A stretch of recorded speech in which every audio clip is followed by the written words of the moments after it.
El partido de la U, el partido supuestamente más grande de Colombia, lo que es falso, pero el que más representantes tiene en el Congreso, lo que sí es verdadero, está en estado de desmoronamiento progresivo.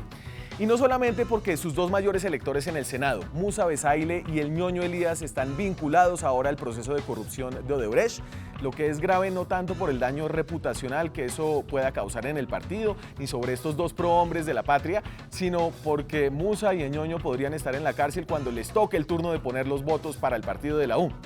Hoy, además, el partido de la U perdió a su única ficha lejanamente viable para aspirar a la presidencia de Colombia. Y obviamente aquí no hablamos del senador Roy Barreras, que es tal vez el mejor chiste prepresidencial de esta campaña hasta ahora. Hablamos obviamente del exministro de Defensa, Juan Carlos Pinzón, quien hoy renunció al llamado Partido Social de Unidad Nacional, el partido de la U, y se lanzó Pinzón a la búsqueda de firmas para su precandidatura presidencial. Pero realmente, para entender por qué el partido más poderoso de Colombia en los últimos 12 años está en franca y anunciada decadencia, hay que remontarse al año 2003. Y entonces, luego de una reforma política, en ese año, en el 2003, y antes de las primeras elecciones legislativas, luego de la primera elección de Álvaro Uribe Vélez, varios senadores uribistas, recuerden, decidieron hacer un nuevo partido, así se llamaba, Nuevo Partido, y era un partido de jóvenes uribistas. Estaban Rafael Pardo, estaba Gina Parodi, Armando Benedetti, Oscar Iván Zuluaga, Mauricio Pimiento y Luis Fernando Velasco, etcétera, etcétera. Ese nuevo partido no cuajó. Al no contar con la venia de Álvaro Uribe, se desmoronó antes de nacer, pero ese nuevo partido sí fue el germen de la idea de hacer un partido unido más que por una ideología, por la admiración al entonces presidente Álvaro Uribe Vélez. Esa idea se consolidó en el año 2005.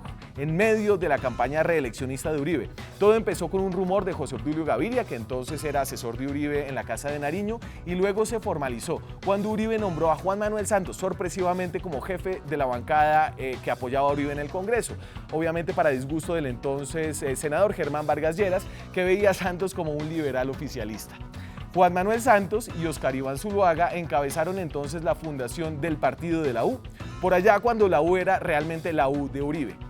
Y entraron ambos a jugar cartas poderosas en el partido de la U. Marta Lucía Ramírez, Gina Parodi, Armando Benedetti, Luis Guillermo Vélez y personajes luego condenados por la parapolítica como Carlos García Orejuela, que fue presidente del partido de la U y luego fue absuelto por su caso de parapolítica. Las vueltas de la política en este país que nos dejaron duraderas lecciones, si no de coherencia ideológica, sí de unidad, sí de lealtad. Empezamos a pulsar y a confrontarnos. Es posible que nos quedemos ahí horas y terminemos desgastados y no hagamos ni una vez. Si nos ponemos de acuerdo, empezamos a cooperar. Entonces, cuando yo voy allí, él me ayuda. Y cuando él va, me ayuda. Y cuando allí hacemos todas las veces, hacemos todos los puntos. El partido de la U entonces encabezó la reelección de Uribe y desde esas elecciones, las del 2005, es la bancada más grande que tiene el Congreso de Colombia.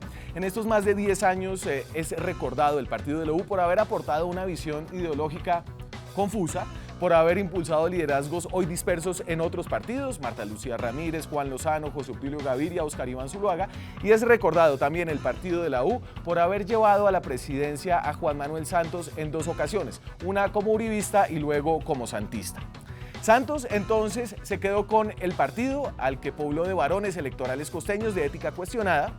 Hoy ese partido está en vía de desaparición frente a la premura de las próximas elecciones del 18, frente a la realidad de que el sucesor de Santos, el próximo presidente, el próximo jefe del presupuesto, no será de la U. La U entonces, sin mucha gloria, se hunde.